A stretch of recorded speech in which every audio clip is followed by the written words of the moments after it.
सुनिए, मेरा नाम रोहन है। क्या आप मुझे बता सकती हैं कि आप कंप्यूटर से कौन कौन सी सेवाएं प्रदान करती हैं? हाँ बिल्कुल, मेरा नाम गीता है और जैसा कि आप देख रहे हैं कि मेरे पास इंटरनेट सुविधा युक्त एक कंप्यूटर है, जिसके जरिए मैं विभिन्न सेवाएं जैसे रेल टिकट की बुकिंग, विभिन्न प्रकार की सूचनाएं जानने में, बिजली व मोबाइल फोन के बिलों का भुगतान, बैंक से लेन देन, पैन कार्ड, पासपोर्ट का आवेदन आदि आदि सुविधाएं प्राप्त करा सकती हूँ। अच्छा, इसका मतलब मेरे गाँव वालों को इन कामों के लिए शहर जाने की जरूरत नहीं है? नहीं, बिल्कुल नहीं। यदि गांव में इंटरनेट युक्त कंप्यूटर सुविधा उपलब्ध है, तो गांव वालों को इन सुविधाओं को प्राप्त करने हेतु शहर जाने की आवश्यकता नहीं है। अरे, ये तो बहुत ही अच्छा है। मुझे पूरा विश्वास है कि यह सब जानकर गांव वाले भी मेरी तरह बहुत प्रसन्न होंगे। हाँ बिल्कुल, आप इन्हें गांव वालों को अवश्य बताइए। सुनिए, मेरा नाम राम प्रसाद है। आप कौन कौन सी ऑनलाइन सेवाएं प्रदान कर सकती हैं? क्या मेरे शहर गए बगैर आप मेरी बिजली बिल का भुगतान यहीं से करवा सकती हैं? मुझे यात्रा करने में बड़ी तकलीफ होती है। हाँ बिल्कुल, आप इतनी दूर गए बगैर अपना बिजली का बिल भुगतान यहीं से कर सकते हैं। ऐसा है तो ये मेरे लिए बहुत ही सुविधाजनक होगा। क्या आप कंप्यूटर के जरिए फसल के बाजारू भाव भी बता सकती हैं? हाँ बिल्कुल, मैं कंप्यूटर पर इंटरनेट के जरिए वर्तमान में फसल के भाव भी बता सकती हूँ। यह तो आश्चर्यजनक है कि हम ये सारी सुविधाएं गांव में भी प्राप्त कर सकते हैं। हाँ, इंटरनेट के जरिए ये सभी सुविधाएं आप अपने गांव में ही प्राप्त कर सकते हैं। मैंने सुना है कि आजकल इंटरनेट की सुविधा मोबाइल फोन पर भी उपलब्ध है। क्या ये सत्य है? हाँ रोहन, न केवल मोबाइल फोन बल्कि आजकल लोग स्मार्टफोन अथवा टैबलेट पर भी इंटरनेट कनेक्शन का उपयोग बहुत सारे कामों के लिए करते हैं। यह सब सुनने में बहुत रुचिकर लगता है। क्या आप मुझे कंप्यूटर, स्मार्टफोन और टैबलेट के बारे में सिखा सकती हैं? बिल्कुल रोहन, कृपया बैठ जाइए। मैं आपको कंप्यूटर, स्मार्टफोन और टैबलेट के बारे में और अधिक बताती हूँ। बाकी आप लोग भी बैठ जाइए, जिससे मैं आप सभी को डिजिटल यंत्रों के बारे में और अधिक बता सकूं। सबसे पहले हम यह सीखते हैं कि कंप्यूटर क्या है। कंप्यूटर एक इलेक्ट्रॉनिक यंत्र है जिसका उपयोग आंकड़ों व सूचनाओं के संकलन व प्रसंस्करण के लिए किया जाता है। हम कंप्यूटर से क्या क्या कर सकते हैं? कंप्यूटर के जरिए मीलों दूर रहने वाले परिवार के सदस्यों व मित्रों से जुड़ा जा सकता है।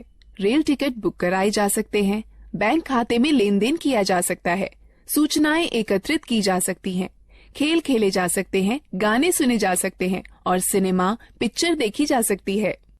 अब हम कंप्यूटर व उसके विभिन्न हिस्सों के बारे में सीखते हैं। प्रदर्शित कंप्यूटर दो भागों में विभाजित होता है, हार्डवेयर और सॉफ्टवेयर। कंप्यूटर व उससे जुड़े सभी उपकरणों को हार्डवेयर कहते हैं। किसी कार्य को पूरा करने के लिए कंप्यूटर निर्देशों की जिन समूह या समूहों का पालन करता है, उन्हें सॉफ्टवेयर कहते हैं। आपका मतलब है कि स्क्रीन पर दिखने वाले सभी आइकन्स सॉफ्टवेयर होते हैं? हाँ रोहन, सॉफ्टवेयर कंप्यूटर में प्रोग्राम होते हैं जिनसे हम भांति भांति के काम करते हैं। अब हमें विभिन्न उपकरणों के विषय में जानना चाहिए जिनसे कंप्यूटर बनता है। कंप्यूटर के 3 अंग होते हैं। पहला इनपुट डिवाइस, दूसरा प्रोसेसिंग डिवाइस, तीसरा आउटपुट डिवाइस। जैसे एक ट्रैक्टर को चलने के लिए डीजल अथवा पेट्रोल की आवश्यकता होती है, ठीक उसी तरह कंप्यूटर में डाटा भरने, निर्देश अथवा सूचनाएं संकलित कर विभिन्न कार्य करने के लिए उपकरणों की आवश्यकता होती है। कंप्यूटर में डाटा भरने, निर्देश अथवा सूचनाएं संकलित करने के लिए जिन उपकरणों का प्रयोग किया जाता है, उन्हें इनपुट डिवाइस कहते हैं। इन चित्रों को देखो, ये कुछ इनपुट डिवाइसें हैं जिनका प्रयोग कंप्यूटर में होता है। ये इनपुट डिवाइस निम्न हैं: pen drive, mouse, keyboard, CD, microphone. Keyboard और माउस प्राथमिक इनपुट डिवाइसें हैं। यह बिल्कुल टाइपराइटर के कीबोर्ड की तरह दिखता है। हाँ, इसमें कुछ अतिरिक्त बटन अवश्य है। सामान्य कीबोर्ड के बटनों के साथ इसमें कुछ अंक एवं विशेष बटन अवश्य होते हैं। क्या आप मुझे बताएंगी कि इन विशेष बटनों का प्रयोग किस लिए किया जाता है? अंक बटनों की सहायता से कैलकुलेटर की भांति कंप्यूटर में अंक भरे जाते हैं। नेविगेशनल बटन मार्गदर्शक बटन होते हैं जो मॉनिटर पर पेज देखने में सहायक होते हैं। प्रोग्राम में पेज अप बटन विषय के दिखने वाले भाग और कर्सर को स्क्रीन पर आगे बढ़ाता है। प्रोग्राम में पेज डाउन बटन विषय के दिखने वाले भाग और कर्सर को स्क्रीन पर पीछे करता है।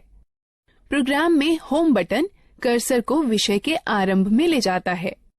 प्रोग्राम में एंड बटन कर्सर को विषय के अंतिम लाइन में ले जाता है।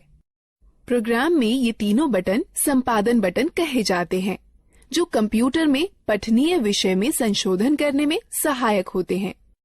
ज्यादातर लेख संपादन प्रोग्रामों इंसर्ट बटन का प्रयोग किसी लेख में शब्दों को भरने और लिखावट पर शब्दों के पुनर्लेखन में होता है।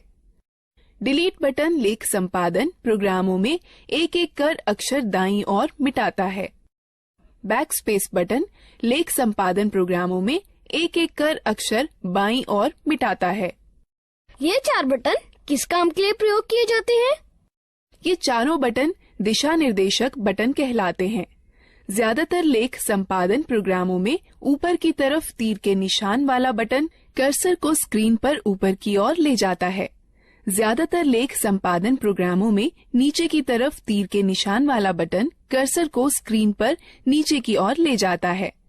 ज्यादातर लेख संपादन प्रोग्रामों में बाईं की तरफ तीर के निशान वाला बटन कर्सर को स्क्रीन पर बाईं की ओर ले जाता है। ज्यादातर लेख संपादन प्रोग्रामों में दाईं की तरफ तीर के निशान वाला बटन कर्सर को स्क्रीन पर दाईं की ओर ले जाता है। क्या तुम F1 से F12 तक के बटनों को देख रहे हो? यह बटन फंक्शन बटन कहलाते हैं। यह बटन कंप्यूटर पर सक्रिय प्रोग्राम के अनुसार निर्दिष्ट किए गए विशेष कार्य को निष्पादित करते हैं। ज्यादातर प्रोग्रामों में एस्केप बटन चल रही प्रक्रिया समाप्त कर देता है। कंट्रोल और अल्टरनेट बटन क्रिया परिवर्तन बटन है जो ज्यादातर प्रोग्रामों में विशिष्ट कार्य और माउस की क्रिया को या तो परिवर्तित कर देते हैं या तो बढ़ा देते हैं। विंडो बटन विंडोज के स्टार्ट मेनू को सक्रिय कर देता है। यह बिल्कुल वैसे ही होता है जैसे कि टास्क बार के स्टार्ट बटन पर क्लिक करने से होता है। अब तक हमने कीबोर्ड के विभिन्न बटनों के बारे में सीखा। अब हम माउस के बारे में सीखते हैं। माउस एक दिखाने, निर्देशन करने वाला यंत्र है जिसका प्रयोग कंप्यूटर स्क्रीन पर दिखने वाले विषय आइकन्स को इंगित कर उनसे परस्पर संबंध बनाने में होता है। आप देखेंगे कि जैसे ही माउस चलाया जाता है वैसे ही माउस चलाए जाने की दिशा में एक छोटा तीर स्क्रीन पर चलता है। इस तीर को पॉइंटर कहते हैं। पॉइंटर की सहायता से कंप्यूटर को प्रक्रिया के लिए डाटा व निर्देश उपलब्ध कराए जा सकते हैं। माउस पर 2 बटन भी होते हैं, बायां बटन और दायां बटन। माउस के दोनों बटनों के बीच में एक घूमने वाला चक्का भी होता है जिसकी मदद से प्रलेख या डॉक्यूमेंट और वेब पेज पर आसानी से चला जा सकता है। ये माउस द्वारा किए जा सकने वाले कुछ कार्य हैं। माउस के बाएं बटन को एक बार दबाकर स्क्रीन पर किसी प्रोग्राम को चुना जा सकता है। माउस के बाएं बटन को लगातार 2 बार बिना किसी अंतराल के दबाकर क्लिक कर किसी प्रोग्राम के अंदर प्रवेश किया जा सकता है। माउस के दाएं बटन को दबाए जाने पर इंडेक्स मेनू खुलेगा। घूमने वाला चक्का स्क्रीन पर पेज को ऊपर नीचे खिसकाने में हमारी सहायता करता है। जिस तरह दानों से भूसी निकालने या गेहूं को पीसने में ग्राइंडिंग मिल एक प्रोसेसिंग मशीन की तरह काम करती है, उसी तरह कंप्यूटर में वह यंत्र जो डाटा संग्रहण और संरक्षण को नियंत्रित करते हैं वह प्रोसेसिंग डिवाइस कहलाते हैं। कंप्यूटर प्रोसेसर या सीपीयू प्रोसेस की जाती है, फिर कंप्यूटर की मेमोरी या आरएएम में संरक्षित की जाती है। जिस तरह अनाज और भूसे को अलग अलग करने वाला थ्रेशर एक आउटपुट मशीन है, उसी तरह कंप्यूटर के साथ परिणाम को दिखाने के लिए जो यंत्र प्रयोग में लाए जाते हैं उन्हें आउटपुट यंत्र कहते हैं। मॉनिटर एक बहुत ही सामान्य आउटपुट यंत्र है। मॉनिटर स्क्रीन है जिसका प्रयोग आउटपुट जैसे शब्दों, अंकों व चित्रों को देखने में होता है। मॉनिटर दो तरह के होते हैं, कैथोड रे ट्यूब और flat panel display. Printer computer से प्रसंस्कृत डाटा लेता है जिसे सॉफ्ट कॉपी कहते हैं और उसे छापकर निकालता है जिसे हार्ड कॉपी कहते हैं। कंप्यूटर पर दिखने वाले किसी चित्र या लेख को सॉफ्ट कॉपी कहते हैं तथा उसी के छपे हुए को हार्ड कॉपी कहते हैं। प्रिंटर तीन तरह के होते हैं, इंकजेट प्रिंटर, लेजर प्रिंटर और डॉट मैट्रिक्स प्रिंटर। स्पीकर एक आउटपुट यंत्र जिसके द्वारा हम आवाज सुनते हैं। स्पीकर के बिना हम गाने अथवा आवाज विषयों आदि को सुन नहीं सकते। हेडफोन कंप्यूटर से आवाज आउटपुट देता है। ये स्पीकर की तरह होते हैं किंतु इन्हें कानों पर पहना जाता है, इसलिए एक समय में केवल एक ही व्यक्ति आउटपुट सुन सकता है। प्रोजेक्टर एक आउटपुट यंत्र है जिससे किसी लेख या चित्र को समतल स्क्रीन पर दिखाया जाता है। अधिकतर प्रोजेक्टर का प्रयोग सम्मेलनों में या प्रस्तुतिकरण में होता है जिसके द्वारा प्रदर्शित होने वाले कई लोग एक साथ देख सकते हैं। अब तक हमने कई तरह की इनपुट प्रोसेसिंग व आउटपुट डिवाइसों के बारे में जाना है। अब हम लोग मजेदार गतिविधि में भाग लेंगे। दीदी, कंप्यूटर सारा डाटा कहाँ संचित करता है? जिस तरह तुम्हारा दिमाग बहुत सी आवश्यक चीजों को याद रखने में तुम्हारी मदद करता है, उसी तरह कंप्यूटर डाटा संचित करता है जिसे कंप्यूटर मेमोरी कहते हैं। कंप्यूटर की मेमोरी दो तरह की होती है, प्राथमिक अथवा मुख्य मेमोरी और द्वितीयक मेमोरी।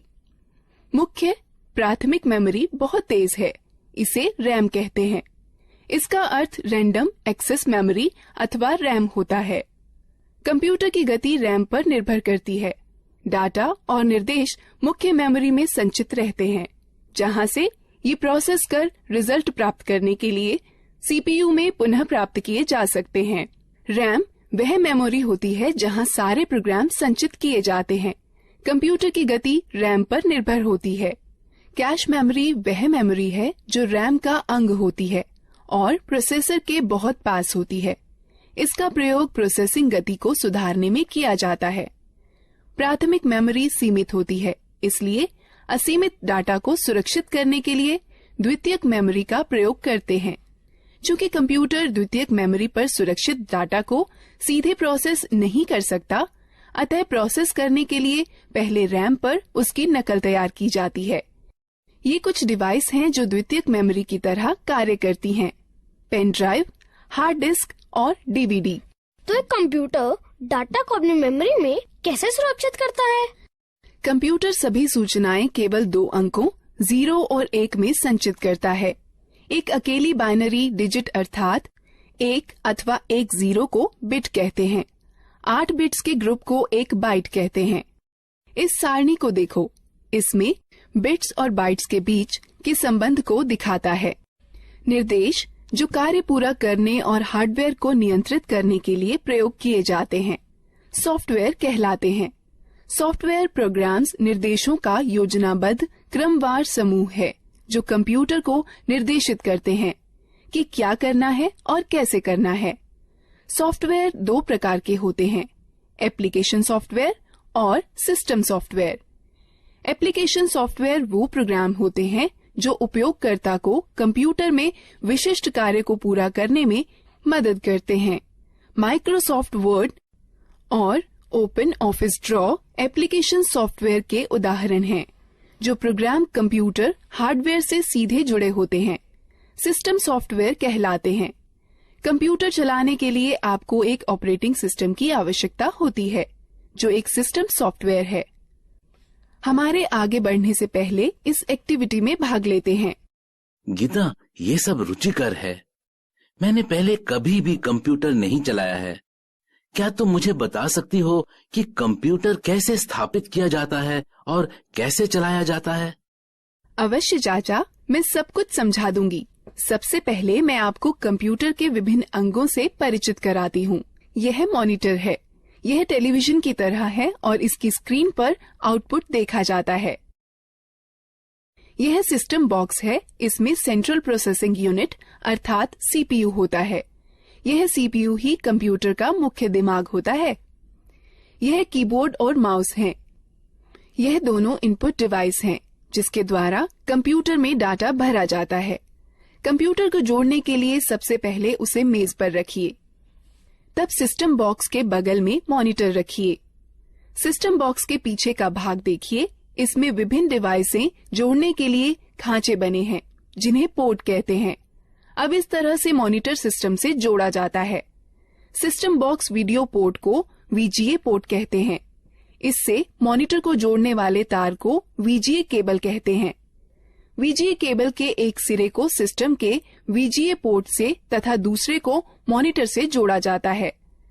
कीबोर्ड दो प्रकार के कनेक्टर वाले होते हैं, PS2 कनेक्टर अथवा USB कनेक्टर। कीबोर्ड को कनेक्ट करने के लिए उसके कनेक्टर को सिस्टम के उपयुक्त पोर्ट में जोड़ा जाता है। माउस 3 प्रकार के कनेक्टर वाले होते हैं, PS2 कनेक्टर, USB कनेक्टर अथवा सीरियल कनेक्टर। माउस को कनेक्ट करने के लिए उसके कनेक्टर को सिस्टम के उपयुक्त पोर्ट में जोड़ा जाता है। उसी तरह यदि आप प्रिंटर को जोड़ना चाहते हैं तो उसके कनेक्टर, जो इन दो में से किसी एक प्रकार का हो सकता है, समानांतर पोर्ट अथवा USB पोर्ट को सिस्टम के उपयुक्त पोर्ट में जोड़ दें। अब हम कंप्यूटर को बिजली के मेन बोर्ड से कैसे जोड़ सकते हैं? कंप्यूटर 2 बिजली सप्लाई के तारों के साथ आता है। एक बिजली सप्लाई तार को सिस्टम यूनिट के बिजली सप्लाई प्लग में तथा दूसरे तार को मॉनिटर के पोर्ट से प्लग करें। उसके बाद दोनों तारों को बिजली के पोर्ट से या UPS से जोड़ें। क्या आप हमें दिखा सकती हैं कि कंप्यूटर को कैसे जोड़ते हैं?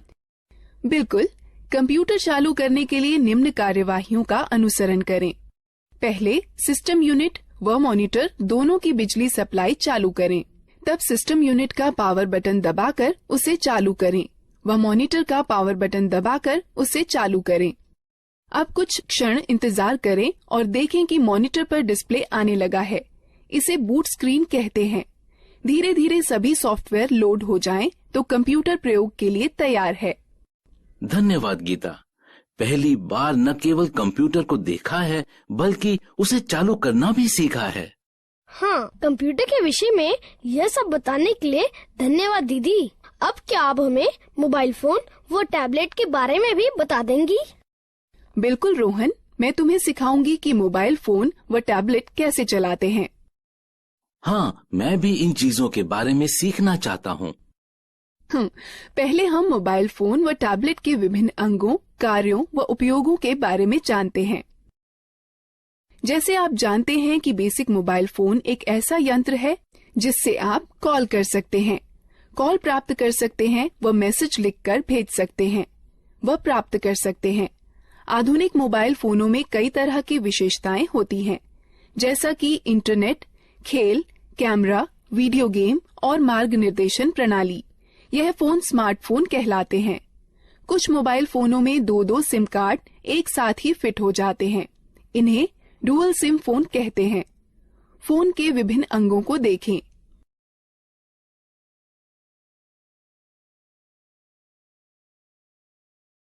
गीता, क्या तुम मुझे दिखा सकती हो कि फोन में सिम व बैटरी कैसे डालते हैं? बिल्कुल, बस निम्न प्रक्रियाओं का अनुसरण करें। पहला, फोन को स्विच ऑफ कर दें और पीछे का कवर निकाल दें। उसके बाद फोन की बैटरी निकाल दें। तब सिम खांचे में सिम डाल दें। अंत में बैटरी व कवर पुनः लगा दें और फोन को चालू करें। धन्यवाद गीता। मुझे फोन की बैटरी चार्ज करने में भी समस्या होती है। चिंता न करें, बस निम्न प्रक्रियाओं का अनुसरण करें। पहला, चार्जर को दीवार पर बिजली के बोर्ड में लगाएं। तब चार्जर को फोन में लगाएं। कुछ समय बाद जब मोबाइल बैटरी फुल दिखाए तो पहले चार्जर को फोन से निकालें, फिर दीवार से निकालें। मैं आपको सिखाती हूँ कि फोन के बटनों को लॉक व अनलॉक कैसे किया जाता है। हमें बटनों को लॉक क्यों करना चाहिए? चाचा, जब आप लंबे समय तक फोन का प्रयोग न कर रहे हों तो उसे लॉक करके रखना अच्छा होता है। इसकी यह प्रक्रिया है। फोन लॉक करने के सिलेक्ट मेन्यू पर जाइए और स्टार बटन दबाइए। अब ये लॉक कैसे खुलेगा? इसे खोलने के लिए फोन का अनलॉक बटन दबाइए और तब स्टार बटन दबाइए। मेरे पास ये नया मोबाइल है और मुझे यहाँ तक नहीं पता है कि इसकी विशेषताएं कैसे देखें। आप अपने मोबाइल की विशेषताएं देखने के लिए पहले मेनू आइकन छुएं या मेनू बटन दबाएं, जिससे फोन के सारे फीचर दिखाई पड़ने लगेंगे। और पीछे जाने के लिए पीछे आइकन को छुएं या बटन को दबाएं। पुनः आरंभ में जाने के लिए होम आइकन को छुएं या बटन को दबाएं। बेसिक फोन अथवा टच स्क्रीन फोन रिंगटोन घंटी बदलने के लिए निम्न प्रक्रिया अपनाएं। बेसिक फोन के लिए पहले मेनू चुनें, फिर सेटिंग, तब टोन चुनें और फिर खिसक कर रिंगटोन पर जाएं। तब गैलरी खोलने के लिए खिसक कर गैलरी पर जाएं, जहां पर कई रिंगटोनों की सूची दिखाई देगी। अब आप अपनी इच्छा अनुसार टोन का चयन कर सकते हैं। टच स्क्रीन फोन रिंगटोन बदलने की प्रक्रिया।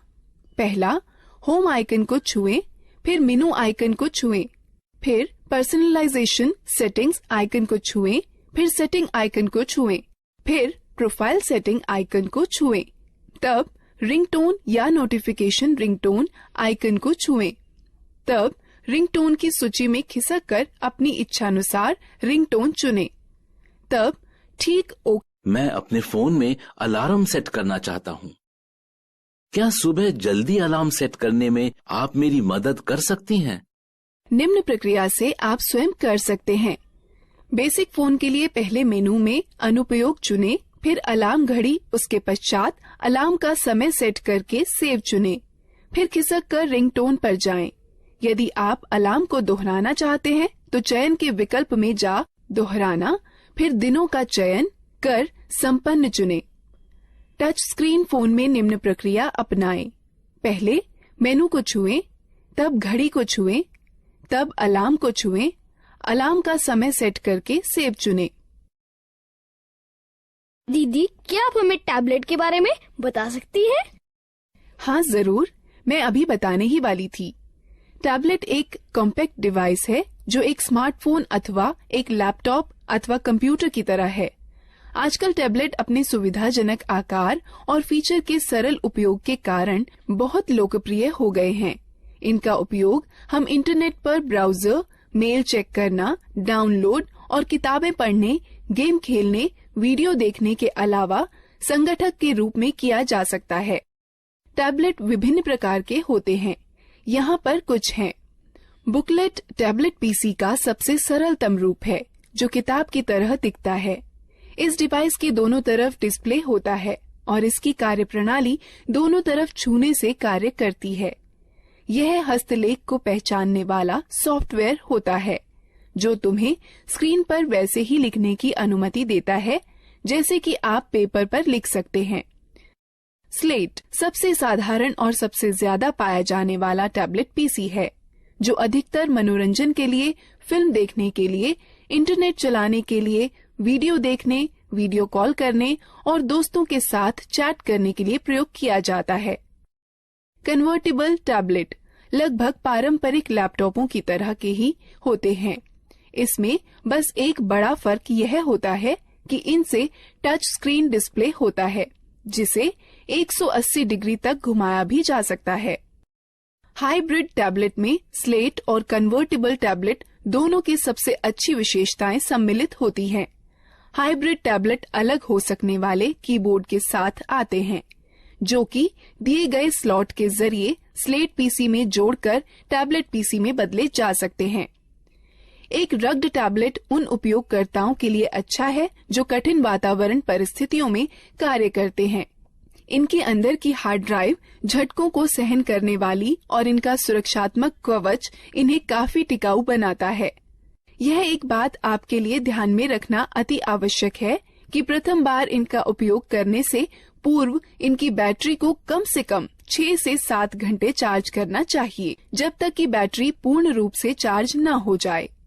हम बैटरी कैसे चार्ज करते हैं? इन चरणों का अनुसरण करो। पहला, केबल को चार्जिंग हेड में लगाएं और प्लग को स्टैंडर्ड एसी पावर में लगा दें। डिवाइस अपने आप चार्ज होने लगती है। डिवाइस के पूरा चार्ज होने के बाद चार्जर को प्लग से हटा देना चाहिए। डिवाइस में ऊर्जा संरक्षण हेतु पावर सेव बटन को दबाकर स्क्रीन को बंद किया जा सकता है। स्क्रीन को पुनः चालू करने के लिए यह प्रक्रिया दोबारा करें। डिवाइस को बंद करने का सही तरीका क्या है? जब आपको डिवाइस बंद करनी हो तो निम्न चरणों का अनुसरण करें। पहले, पावर बटन को कुछ क्षण के लिए दबा कर रखें। तब टैबलेट को बंद करने के लिए मेनू खुलने पर दिखाई देगा। तब पावर ऑफ पर टच कर डिवाइस को बंद करें। एक टैबलेट की होम स्क्रीन एप्लीकेशन फंक्शन मेनू के लिए स्टार्टिंग पॉइंट है। आप अपनी होम स्क्रीन को एप्लीकेशन आइकन्स शॉर्टकट फोल्डर को जोड़ करके कस्टमाइज कर सकते हैं। अतिरिक्त डिस्प्ले स्क्रीन के लिए स्क्रीन को दाएं अथवा बाएं खिसकाएं। तो तुमने सीखा कि कैसे लैपटॉप, कंप्यूटर, मोबाइल फोन और टैबलेट को इस्तेमाल करते हैं। अब हम इस प्रक्रिया में भाग लेते हैं।